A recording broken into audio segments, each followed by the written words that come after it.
Hey, thanks for joining us, guys. I wanted to bring in a very special guest, Eric Woodbury. He's a CPA, and for my clients, he has done a dynamite job. And what I've found about Eric is that he's really unique in that I've worked with a lot of different CPAs, and CPAs are really good at preparing taxes sometimes, but not necessarily the strategy. And what I have found for my clients is one of the most important things I can do for my clients is to help them save money on taxes. And I just wanted to have a conversation with Eric. Appreciate you coming today. Yeah, no problem.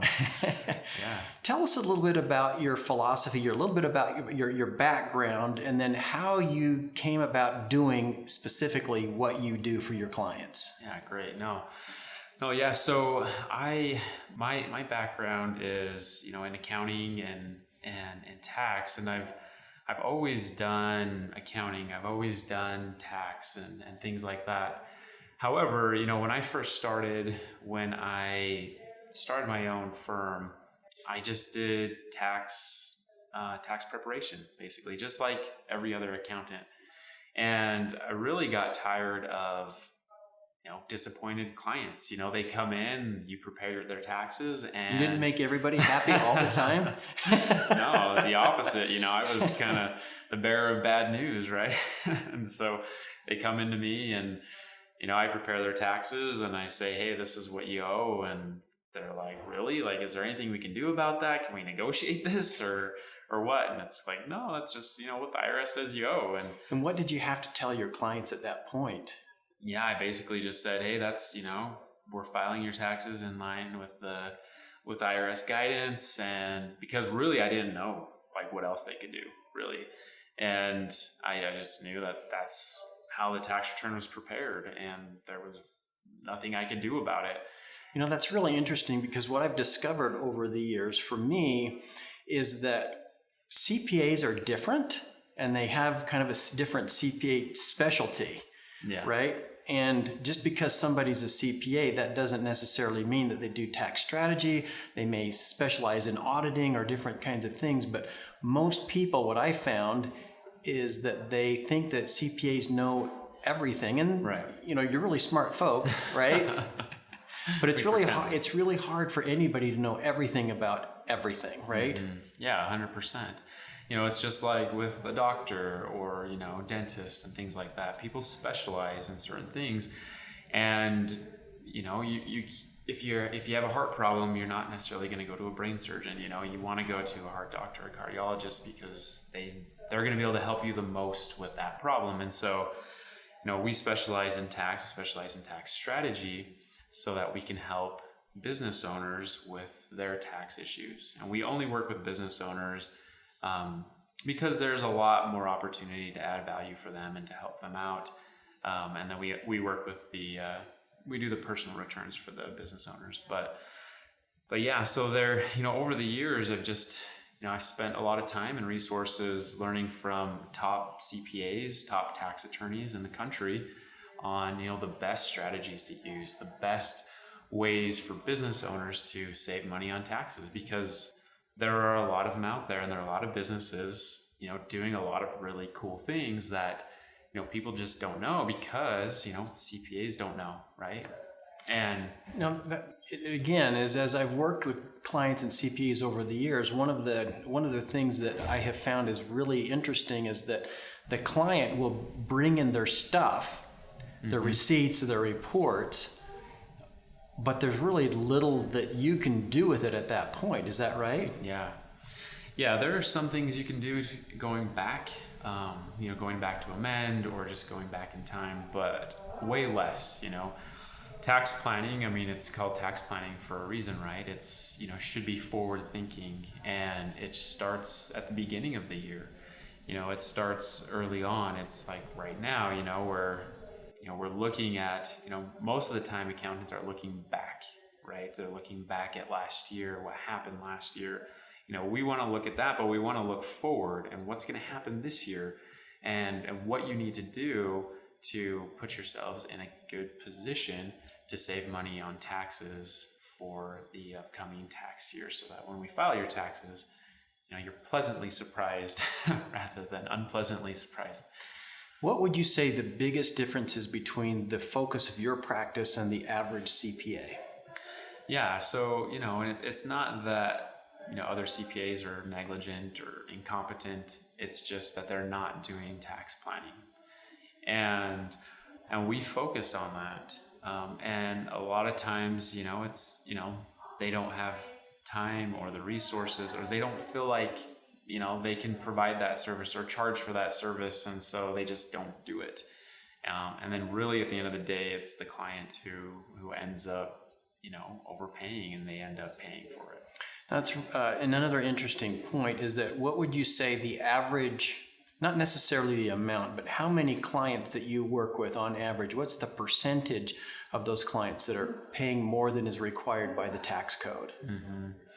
Yeah, so I talk to tons of business owners every week. I would say between me and one of my staff, we probably talk to on average like 30 business owners a week. And I very rarely find one who is not overpaying in taxes. So I would say probably about, 98% of them are overpaying. Yeah. And that's even people who are working with a tax preparer or a current CPA? Yes, 100%. Because the most popular model for a CPA firm is just, quantity. They just bring in as many as they can, and they just want to knock them out. And they set up their structure so that they can prepare as many tax returns as possible during tax season.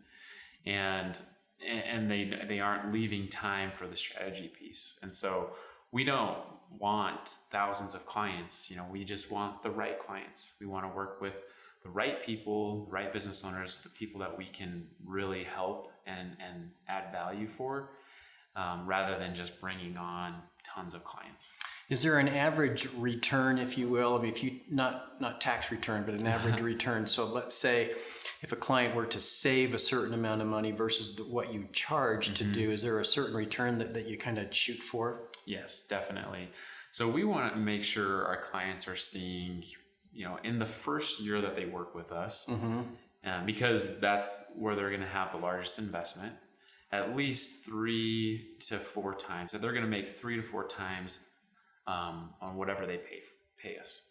And so, you think about, if you take that money and you invest it in the stock market or in real estate or something like that, you're probably not going to triple or quadruple your money in 1 year.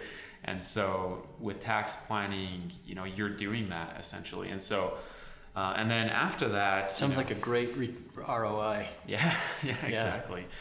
Yeah, and then after that, you're not going to be paying as much because you aren't paying for tax planning. You're just paying for us to prepare your taxes later, so your ROI will increase. You're going to see those savings every year, but what you're paying is less. I know this is a little bit of a loaded question because it depends on the person, but on average, what would you say you and your firm with their strategies can save the average business owner in taxes a year? Yeah, so there have been businesses that we've saved hundreds of thousands in taxes. In a year? In a single year? In a single year, yeah. They're large businesses. They have a lot going on, a lot of opportunity for savings. And literally we save them hundreds of thousands. But then, you have some where, you're saving $20,000, which in their world, that's huge. $20,000 extra dollars is great. And so I would say on average, because there are definitely more of the $20,000 savings than the $100,000. So on average, it's probably about $30,000 is what these people are saving in taxes. It's interesting. Right before the recording of this video, we sat with a couple of business owners, and that's exactly around that $30,000 mark. It's exactly the tax savings that are estimated to be saved by employing your strategies. Now, me as a financial advisor, I get just as much joy and fulfillment of having somebody save $30,000 in taxes, because otherwise, if you think about this, how much business do you actually have to produce so that the business owner can net the $30,000? Exactly. Right? Mm-hmm.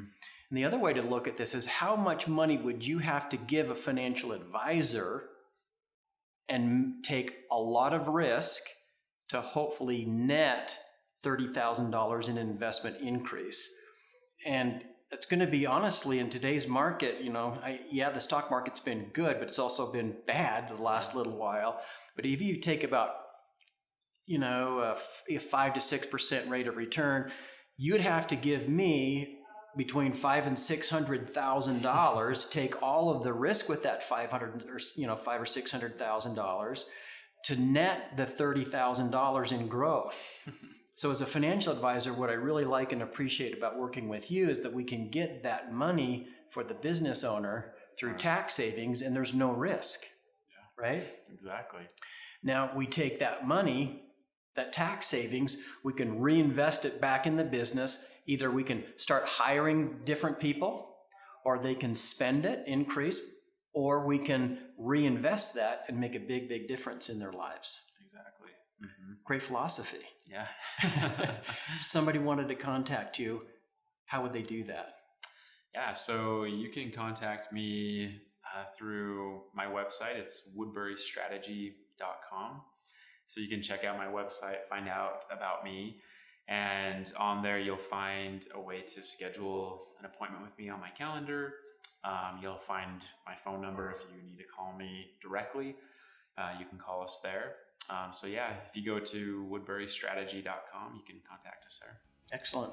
Thanks for joining us. Yeah, thanks. I appreciate it.